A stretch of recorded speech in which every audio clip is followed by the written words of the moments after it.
जय भीम, जय वाल्मीकि, जय समुदाय। तो जैसा कि आपको पता है, हमारा जो चैनल है SC ST OBC और माइनॉरिटी, इस पर हमने आज से चर्चा स्टार्ट की है। इससे पहले हमारे साथ में थे करमचंद भाटिया जी। तो अब हमारे साथ में दीपक जी हैं और रमेश जी हैं। तो आज हम इनके सामने मुद्दे रखेंगे और मुद्दों के बारे में पूछेंगे कि जो हमारे जो SC ST और OBC माइनॉरिटी के जो मुद्दे हैं उनके क्या क्या, मतलब कि किस तरीके की हमारे जो है हमारे साथ में अत्याचार किए जा रहे हैं। और ये जो मानववादी सोच वाले लोग हैं, इन्होंने जो है काफ़ी तरह तरह की बातें फैला रखी हैं। कभी हमारे आरक्षण को लेकर के फैलाते हैं, कभी एट्रोसिटी एक्ट को लेकर के फैलाते हैं। तो इन लोगों को भी थोड़ा हम इसके बारे में हम जानकारी लेंगे। तो दीपक सर, हम आपसे पूछना चाहेंगे सबसे पहले कि जैसे कि आज की डेट में हमारे जो समाज को काफ़ी ज़्यादा मतलब घृणा से देखा जाता है, और इन लोगों ने हमारे खिलाफ एक एजेंडा तैयार कर रखा है कि भाई इन लोगों को इसी तरीके से रखना है। तो इसके बारे में आपका क्या कहना है, थोड़ा बताएंगे विस्तार से सर? नहीं, अब ऐसा है, मुझे ऐसा नहीं है भी मतलब सारी जगह ऐसा ही वो है कि हम लोगों को इग्नोर किया जाता है या कुछ भी है, हमारे साथ छूआछूत का व्यवहार किया जाता है। ऐसा नहीं है, सारी जगह है। लेकिन ये जो ओल्ड हिमाचल की बात है, वहां पे कहीं कहीं पर ऐसा चीज जो है वो मतलब इम्प्लीमेंट हो रही है। जी जी जी। तो दूसरा, अभी जो एपिसोड आपने देखा ही है पिछले जो विधानसभा में हुआ है, जी तो जी ये लोग अपने तरफ से पूरा हमें उसी दिशा में लाना चाह रहे हैं जैसा कि हमारे से मतलब 3-4 हजार साल पहले थे, या जैसे जो भी हजार या जितने भी इतना को मुझे क्लियर इसका सालों का पता नहीं है, लेकिन उस स्थिति में ले जाना चाहने का कार्यक्रम जो है बना हुआ है। जी जी जी।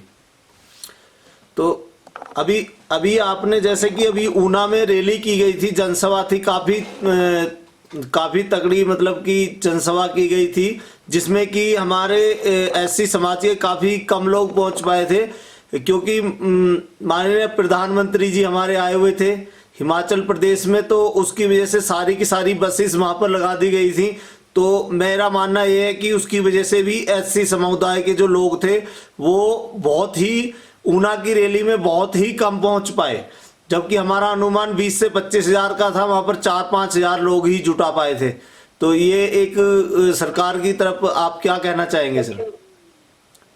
वहां पे ऐसा था, ये थोड़ा हमारा आपस में कम्युनिकेशन जो गैप होता है ना, जी जी उसका ज्यादा असर था इसमें।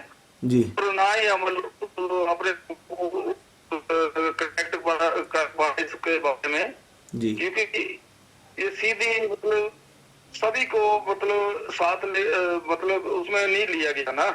जी जी जी हर कैटेगरी को या हर वर्ग को, हर मतलब जो भी मेन हमारी कम्युनिटी के बंदे होते हैं उनके साथ मतलब एक इससे पहले अगर एक मीटिंग कर ली जाती, लेकिन फिर भी जो हमारा पहला प्रयास है जी। इस दिशा में जाने के लिए, वो मुझे लगता है कि वो काफी हद तक सफल रहा है। अच्छा अच्छा।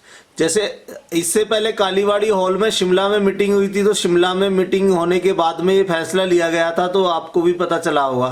तो इसके बारे में तो सभी को पता था पूरे हिमाचल में तकरीबन कि संयुक्त मोर्चे की मीटिंग है। लेकिन देखो, हम शुरू से ये कह रहे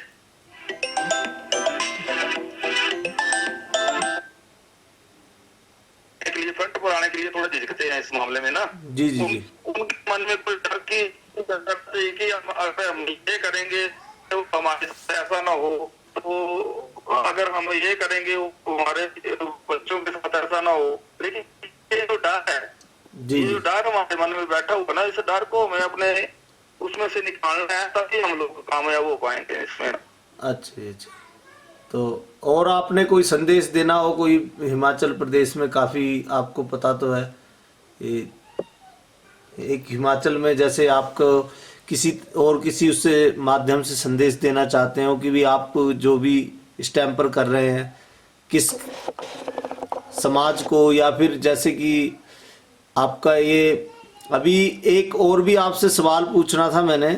एक सवाल बहुत ही जोरों पे चला हुआ है, इन्होंने अपना आयोग तो बनवा लिया है जी, पर आयोग बनाने के बाद में भी एक हमारी समस्या है, जो हिमाचल प्रदेश का जो एससी समाज में जो है वाल्मीकि समुदाय आता है, वाल्मीकि समुदाय की सबसे बड़ी समस्या है कि जो यहाँ पर एक गठन होना था सफाई कर्मचारी आयोग का, तो वो सफाई कर्मचारी आयोग का गठन तो हो नहीं पाया अभी तक हिमाचल प्रदेश में। तो उसको लेकर के कोई पहल अभी वाल्मीकि समाज के जो भी जितने भी पदाधिकारी हैं उनसे आपकी इस मामले में बात हुई हो कि भाई इसके लिए आगे बढ़ा जाए और आगे आया जाए?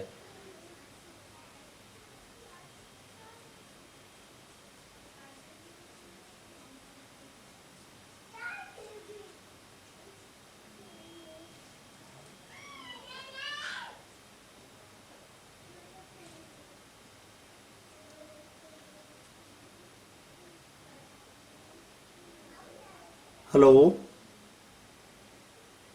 आपकी आवाज नहीं आ रही है सर।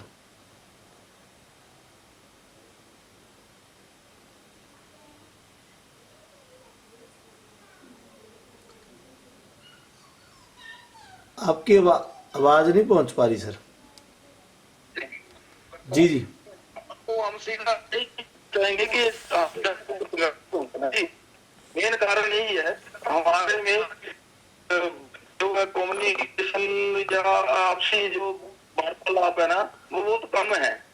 जी जी जी हम कहीं पर भी इकट्ठा नहीं हो पाते हैं और इसलिए हम अपनी समस्या को सरकार से मनवाने के लिए थोड़ा पिछड़ जाते हैं। जी, लेकिन जी। अब थोड़ा सा तो जागरूकता आई है तो उस हिसाब से जो है हम इसके मामले में बात करेंगे और सरकार के समक्ष इस मामले को उठाएंगे। तो ऐसा हम आपस में चर्चा करने के बाद इसके बारे में जो अपनी रणनीति है बनाने की कोशिश पूरी करेंगे। जी जी त्रिलोक चंद जी आ गए हमारे साथ। हम त्रिलोक चंद जी से भी पूछना चाहेंगे। त्रिलोक चंद जी हमारे को बताएं कि इस आयोग के बारे में बताएं, जो ये हमारा सफाई कर्मचारी आयोग अभी तक नहीं बन पाया है, इसके बारे में आपका क्या मानना है सर? ठीक है संजय जी, पहले तो मैं आपको जय वाल्मीकि प्रणाम करता हूं जी। इस आयोग के बारे में सरकार की मंशा में जो दंश नजर आ रहा है वो यही है कि ये लोग हमारे लोगों को कतई बर्दाश्त नहीं करते। उसकी जितनी भी भर्त्सना करूं, जितनी भी मैं इनके लिए अपशब्द इस्तेमाल करूं वो कम रहेंगे। सबसे पहले तो मैं ये एक अपना ये पत्र शो कर देना चाहता हूं। ये पत्र मेरा 4/2/2020 का हमारे हेलो जी जी जी बोलिए। ये 4/2/20 का ये पत्र मेरे नाम का हिमाचल प्रदेश सरकार को केंद्रीय जी जी सफाई कर्मचारी आयोग की तरफ से स्वामी सदानंद जी की तरफ से दिया गया था। ये नाम उनका, ये रिकमेंडेशन थी। जी जी तो इन्होंने कई बार बात करने के उपरांत भी जयराम जी ने हमारे आदरणीय मुख्यमंत्री जी ने कोई भी गौर नहीं किया। जी जी और मैं दूसरी बात ये कह देना चाहता हूं कि प्रदेश स्तर में हमारे वाल्मीकि समाज के साथ जो बहुत ही बड़ी मंदभागी घटना मैं कहूंगा कि हमारे समाज का कोई भी नेतृत्व नहीं है, चाहे कांग्रेस पार्टी की तरफ से हो, चाहे भाजपा की तरफ से हो, किसी प्रकार का कोई भी नेतृत्व नहीं है। गांव स्तर में देख लीजिए, कोई पंचायत का सदस्य के लिए हमें टिकट्स नहीं, कोई हमारा मेंबर्स नहीं, कोई बीडीसी का मेंबर नहीं, कोई जिला परिषद का सदस्य नहीं हमारा वाल्मीकि समाज का। जी जी इस भाजपा का, जबकि मैं भाजपा का एक कर्मठ कार्यकर्ता हूँ, पिछले 30 वर्षों से भाजपा में लगातार काम करता आ रहा हूँ। जी मैं बाल्यकाल से स्वयंसेवक भी रहा हूँ और अभी मेरे पास भारत रक्षा मंच का हिमाचल प्रदेश का संगठन मंत्री का मैं दायित्व भी निभा रहा हूँ। पर लेकिन मैं आदरणीय जयराम जी से ये एक सवाल पूछना चाहता हूँ कि जब हर कास्ट का बोर्ड बना दिया गया है, वाल्मीकि कल्याण बोर्ड है, रविदास कल्याण बोर्ड है, ब्राह्मण कल्याण बोर्ड है, धूमल जी ने राजदूत कल्याण बोर्ड भी बनाया था। तो इस आयोग को, ये जो सामान्य आयोग बनाने की इन्होंने घोषणा कर दी तत्परता एकदम से, तो इसके पीछे क्या मंशा है इनकी? तो जयराम जी को स्पष्ट करना पड़ेगा कि अगर आपको हम दलितों से इतनी ही नफरत है तो हमारा देश ही अलग क्यों नहीं बना देते? आप केंद्र सरकार से पारित करवा दीजिए कि ये दलित लोगों को हम झेलते नहीं है, हम इनको बाहर कर देंगे। तो गुलामी हम कतई भी बर्दाश्त नहीं करेंगे इन लोगों की।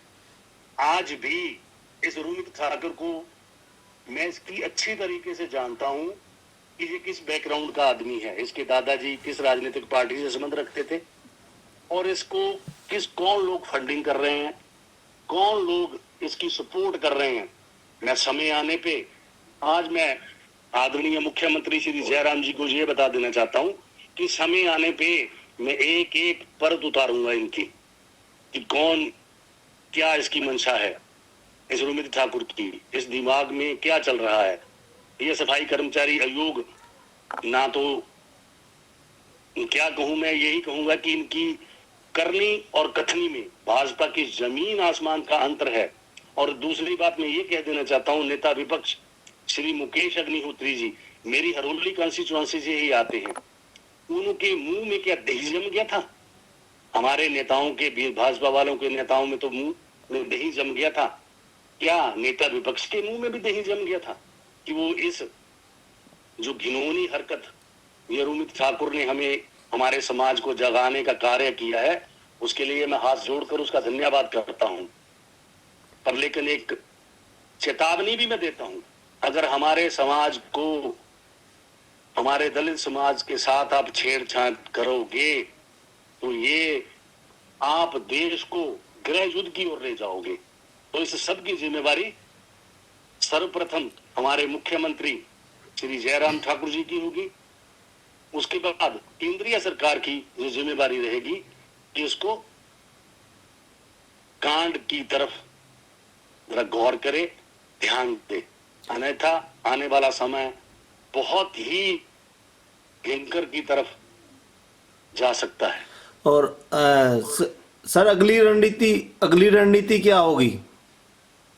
अगली रणनीति यह है कि हमने 27 तारीख को, अभी ऊना से, मैं जिला ऊना से संबंध रखता हूं, जिला ऊना में जो रोष रैली हमने की थी, तो हम प्रदेश भर में जहां जहां भी हमारे लोगों का आना जाने का सुख सुविधा होगी, सब कुछ सुख साधन होंगे जहां जहां, तो वहां वहां हम रैलियां करेंगे, ये रोष रैलियां करेंगे और सरकार को बार बार चेताएंगे कि ये जो रोमित ठाकुर नामक एक गंदी नाली का कीड़ा उपज कर पूरे प्रदेश में एक भ्रम की स्थिति पैदा कर रहा है, उसको रोका जाए।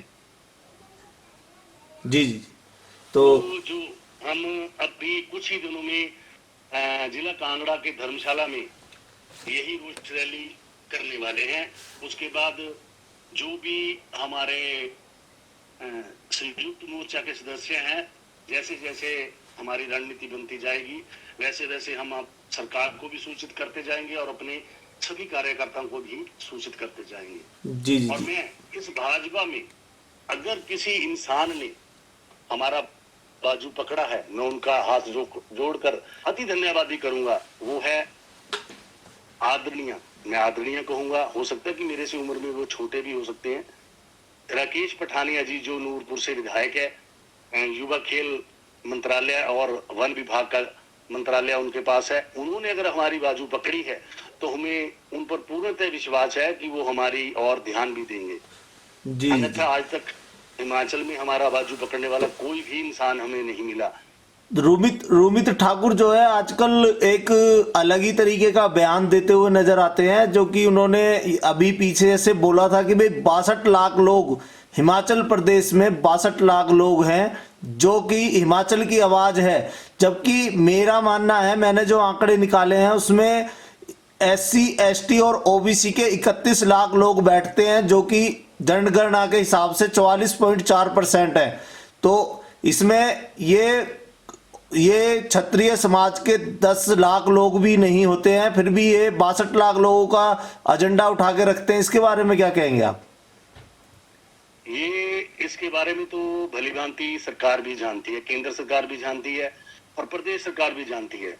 अगर जातिगत आधार पे ये जनगणना करवाएंगे, आप तो 44 पॉइंट्स कुछ कह रहे हैं, मेरा मानना है कि हम 44 नहीं, इससे भी ज्यादा की जनगणना हमारी है।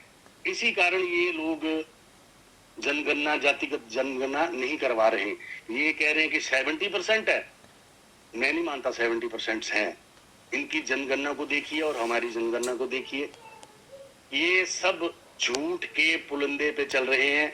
आज भी मैंने देखा, कल भी देखा, परसों भी देखा कि संत समाज जो है कि किस तरह से हरिद्वार में इन्होंने अपना सभा में इन्होंने शरेआम बोला कि हम फलाने समाज को कत्ल कर देंगे, करपाने कर देंगे। तो ये हमारे साथ भी ऐसा ही कर रहे हैं और इनकी नीयत साफ दर्शा रही है कि ये लोग हिंदूवाद की तरफ जा रहे हैं।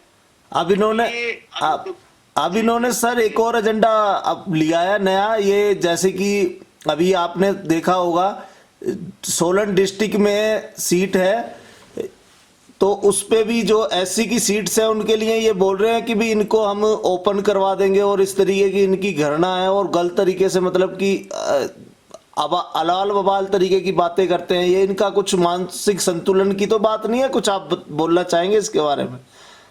होगा ऐसे ही जी। मैं कहता हूं कि ये जो लोग हैं, सरकार के ऊपर दबाव जो बन रहा है, ये सब एक एपिसोड की कड़ी है। रोमित ठाकर की इतनी औकात नहीं है कि वो इतने शब्द बोल सके। रही रिजर्वेशन खत्म करने की बात, तो ये केंद्र सरकार की बात है, तो केंद्र सरकार को देखेंगे क्या करती है क्या नहीं करती है। पर मेरे को नहीं लगता कि ये रिजर्वेशन बंद करेंगे। हाँ, मैं कहता हूँ कि रिजर्वेशन बंद कर दीजिए, हमें कोई दिक्कत नहीं है। हम पहले भी कमा के खाते थे, आज भी कमा के खाएंगे। ना हमारे पास जायदाद है, ना हमारे पास जमीन है।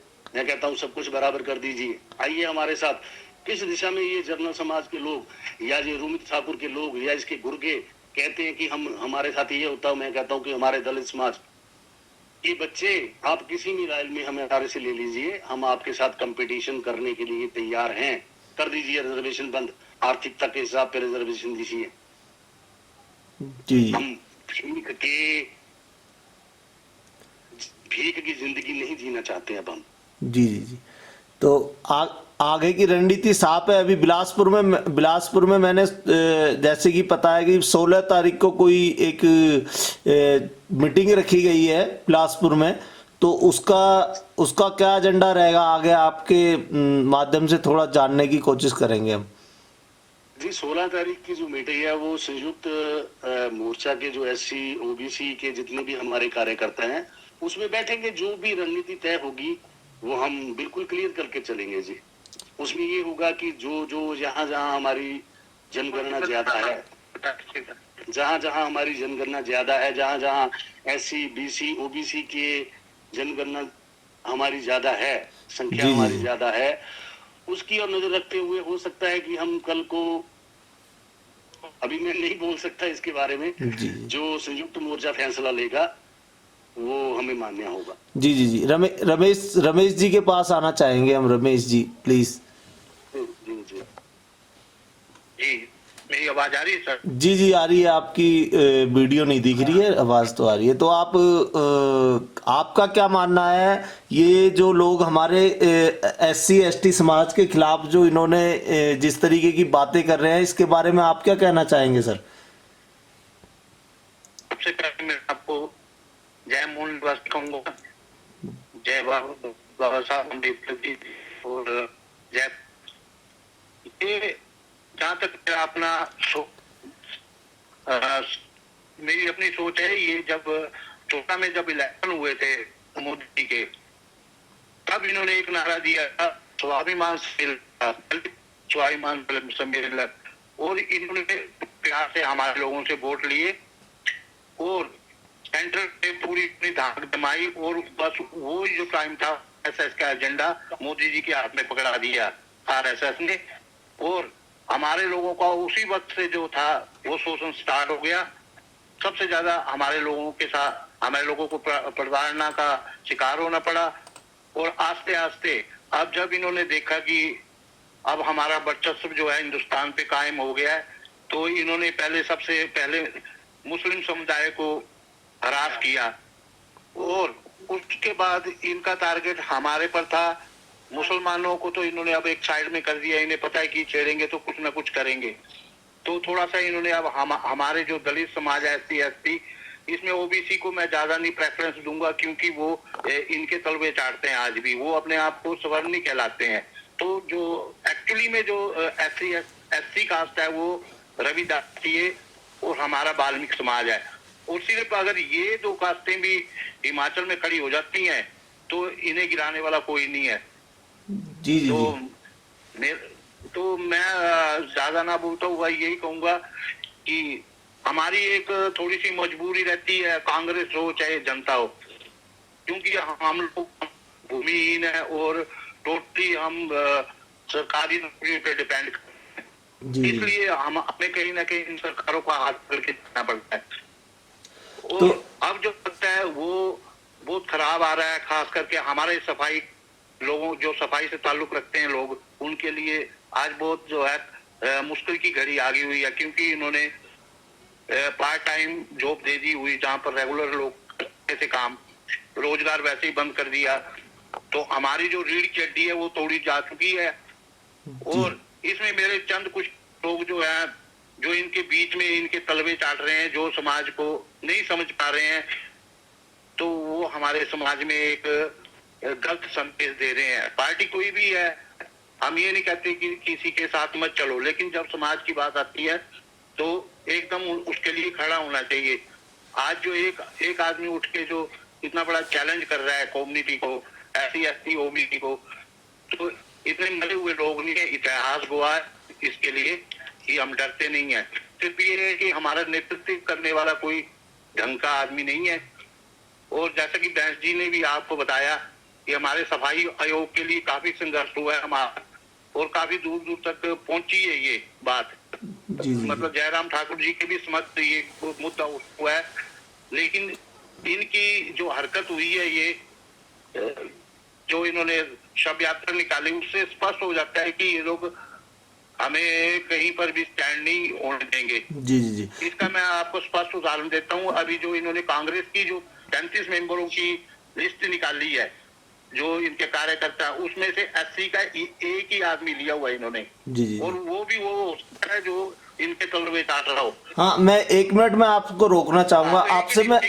आपसे मैं एक सवाल और पूछना चाहूंगा। जो ये 17 या 18 विधायक हमारे अभी विधानसभा में बैठे हैं, इन्होंने एट्रोसिटी एक्ट और SC और ST की जो ये इन्होंने एक पुतला बना करके लेकर के गए थे, ये तो हमारे लिए तो बहुत ही शर्म की बात है। पर वो जो 17 लोग जो बाबा साहब के नाम पर वहां पर बैठे हुए हैं विधानसभा में, उसके बारे में आप क्या कहना चाहेंगे?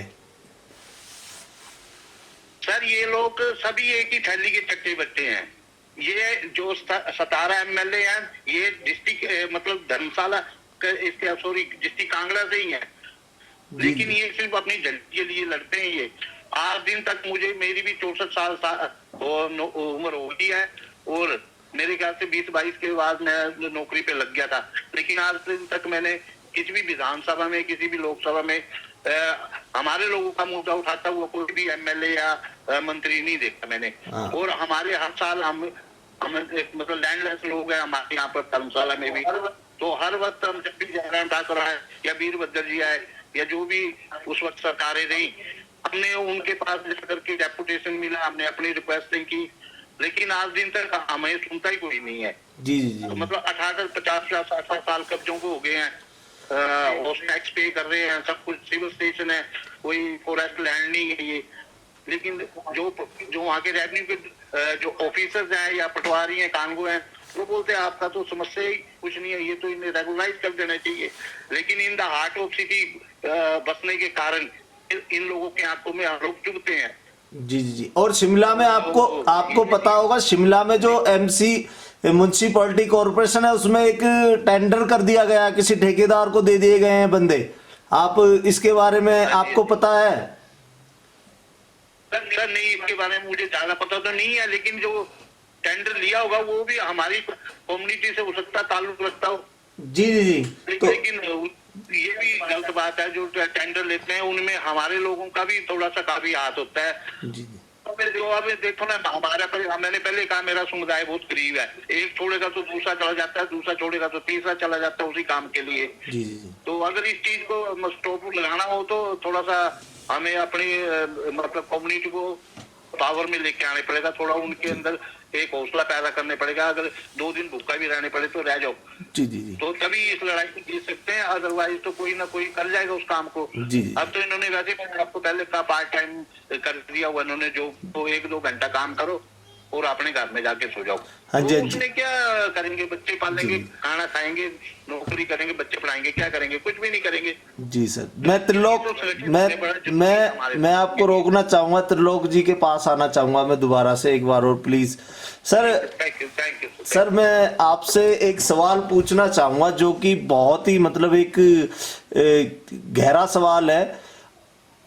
कहीं आपको लगता है कि आने वाले समय में हिमाचल प्रदेश में SC ST OBC मिलकर के सरकार बनाने में सक्षम होंगे भी, एकजुट हो सकते हैं? इसके बारे में आप कुछ टिप्पणी दें अपनी। आप तो हमारे मुंह में शब्द डालने की कोशिश कर रहे हो, लेकिन मैं अपने मुख से ये शब्द अभी नहीं कहना चाहता हूँ कि संघर्ष तो करना पड़ेगा। 1 साल का समय है, हो सकता है, मैं डायरेक्ट नहीं कह सकता, हो सकता है। मैंने पहले भी ये शब्द इस्तेमाल किया था कि जहां जहां हमारी जनगणना होगी ज्यादा, हमारी संख्या ज्यादा होगी, हो सकता है संयुक्त मोर्चा के साथ मिलकर हम इस विषय पे विचार जरूर करेंगे जी जी जी ताकि आने वाले समय में हम बता सके कि हम किस जगह खड़े हुए हैं। वैसे एक उदाहरण के तौर पे मैं अपनी हरोली कंस्टिट्यूएंसी का ही बता देता हूँ कि वहां लगभग SC समाज की जो वोट है वो 27,000 के लगभग है। जी जी उसके बाद OBC आ जाता है। और सबसे बड़े दुख की बात है, बहुत विडंबना है कि देखिए एक समुदाय विशेष, मैं पंडित कहूंगा, कि 8,000 के लगभग वोट है वहां पे पंडित समझ के, और जब से मैंने होश संभाला है वहां से ब्राह्मण ही इलेक्शन लड़ता आ रहा है, चाहे वो कांग्रेस पार्टी से लड़े, चाहे वो BJP से लड़े। जी जी तो इस विषय पे बहुत गंभीरता से हम विचार कर रहे हैं, और आने वाले समय में हो सकता है कि हमारे मालिक हमें शक्ति प्रदान करें कि हम उनको इस चीज के बारे में बताएंगे, जरूर अवश्य बताएंगे। जी जी जी तो अभी जैसा कि एक अभी ये जो एक उत्साह जो दिखा था, इस उत्साह में काफी ज्यादा मतलब आपको लगा है कि भी देखा होगा कि इतनी जनसंख्या में पहली बार अपना समाज जागा है कि 15 से 20 हजार लोग वहां पर इकट्ठे हुए और सरकार की नींदें उड़ गई। सरकार की वहां पर एक रैली चल रही थी, और रैली तो चल ही रही थी पर उनके होश भी उड़े हुए थे। इसके बारे में आप कुछ बताओ जरा। होश तो ये मैं यही कहूंगा कि ये तो अभी हमने तो सोचा था कि हम 2 या 2,500 के लगभग लोगों का इंतजाम करके चल रहे थे, मान के चल रहे थे, पर लेकिन उस मालिक की कृपा इतनी हुई कि हमें ये भी पता नहीं लगा कि हमारा समाज, दलित समाज, इतने उत्साह के साथ ऊना में पहुंचेगा। क्या कुल्लू, मनाली, बिलासपुर, हमीरपुर, कांगड़ा, धर्मशाला, हर एक जिला से हमारे लोग निकल कर आए, और मैं आशा करता हूं कि आने वाले समय में ये भीड़ इससे भी 2 गुना, 4 गुना, 10 गुना हो सकता है कि टोटली लोग महिलाओं, बच्चों के साथ किसी एक स्थान पे इकट्ठे होकर इस सरकार को बता देंगे कि हमें कम आंकने की कोशिश मत करना, मत करना, मत करना। जी जी जी तो अभी मैं दीपक जी से मैं पूछना चाहूंगा। सैलाब जो है जी वो अपना रंग जरूर दिखाएगा, ये बोलिए। बिल्कुल बिल्कुल जी दीपक जी, बिल्कुल। ये जो सैलाब उमड़ रहा है, मैं देख रहा हूँ। मेरी भी 56 साल की उम्र हो चुकी है। धक्के खाते खाते मेरे ये बाल इस जर्सी की तरह काले थे, आज एक भी सर पे काला बाल नहीं है। ये धूप में नहीं हुए, संगठन में घिस घिस के हुए। मेरे को महसूस हो रहा है मैं महसूस कर रहा हूं कि ये जन सैलाब एक बहुत लोगों को, अपनी पार्टी को चता रहा हूं मैं अपनी भाजपा पार्टी को चता रहा हूं कि अगर समय रहते आपने हम दलितों की तरफ ध्यान नहीं दिया, आपकी सरकार है, आप कुछ भी कर सकते हो, जो करना है करिए। 22 में हम बताएंगे, अगर आप हमारी तरफ ध्यान नहीं दोगे तो आने वाला समय कभी आपको माफ नहीं करेगा। जी जी जी। दीपक जी, आप कुछ बोलना चाहेंगे हिमाचल प्रदेश की राजनीति के बारे में जो अभी चली हुई है उसमें? तो आपको लगता है कहीं कि हिमाचल प्रदेश में SC ST इकट्ठे होकर कहीं ना कहीं कुछ ऐसा सैलाब ला सकते हैं 1 साल के अंदर जो कि आगे आने वाले समय में कुछ बदलेगा? हाँ, नहीं देखो, जैसे कि हमें थोड़ा सा आभास भी हुआ है और थोड़े हमारे लोगों को जागरूकता भी जारी है। तो जैसा कि मैं कह रहा हूँ, जागरूकता का जो सैलाब है ना, ये अपना रंग तो जरूर बताएगा, लेकिन अभी हमें इस मुद्दे पर, संगठित होने के मुद्दे पर सबसे ज्यादा ध्यान देना होगा। और जब हम संगठित हो जाएंगे, कभी अब तो अलग अलग विचारधारा विचरते हैं ना आजकल, जी जी, आज की डेट तक विचरते रहे हैं। जब हम संगठित हो जाएंगे, एक विचारधारा विचार करेंगे, तो मेरी तो ये है कि हम लाहौर भी आप अपना थोड़ा साउंड ठीक कीजिए, आवाज क्लियर नहीं आ रही आपकी। अच्छा जी, क्लियर तो अभी यही क्या है होगा ना, इसमें तो अपने तरफ से हेडफोन की नहीं आवाज कट हो रही है, या तो हेडफोन में कुछ डिस्टर्बेशन हो रही है या किसी और होता है ना, प्रॉब्लम होती है, तो उस वजह से भी थोड़ा आ जाता है वो। हाँ जी, बोलिए। त्रिलोकचंद जी, आपसे मैं पूछना चाहूंगा कि जैसे आज की अभी भी हमारे समाज में काफी ज्यादा मतलब सर पे महला ढोने वाला काम जो है वो है, पर काफी ऊपर भी उठे हैं हम लोग, पर इसमें जो है हमारे को अभी भी दबा के रखा गया है इन लोगों के थ्रू कि ये लोग कहीं विधानसभा में खड़े होकर बोल देते हैं कि वाल्मीकि समुदाय से कोरोना मरीज के जो सब हैं उनको जलवाया जाए। तो इसके बारे में आपका क्या कहना है? जी, मैं आपका प्रश्न पूरी तरह समझ नहीं पाया। जो विधायक, जो ज्वालामुखी के विधायक हैं, जी समझ गया आपने सारा विषय। ज्वाला जी, तो उन्होंने जिस तरीके से टिप्पणी की थी, जी, तो वो टिप्पणी पर आपका क्या मतलब, आप क्या एक समाज को क्या संदेश क्या देना चाहेंगे आप कि इस तरीके की वाणी इनको जो बोली है इन्होंने? समाज को तो मैं क्या कहूंगा, पर लेकिन 13 तारीख को रात को जब धवाला जी ने इस विषय पे प्रश्न किया था, तो 13 तारीख शाम को मैं भाई दिवे की कुदरती उस इलाके में था, धर्मशाला में था। उसी वक्त मैंने अपने मेरे राजनीतिक गुरु जी श्री अविनाश राय खन्ना जी, मैंने उनसे फोन पे वार्तालाप करी। फिर मैंने अपने और कई नेताओं से मैंने बात करी कि धवाला जी ने ये मंदभागे शब्द क्यों बोले और किस वजह से बोले, कि क्या हमारा समाज इतना गिरा हुआ कि पैसों के लिए हमारे समाज का ही नाम लेना धवाला जी के लिए उचित था।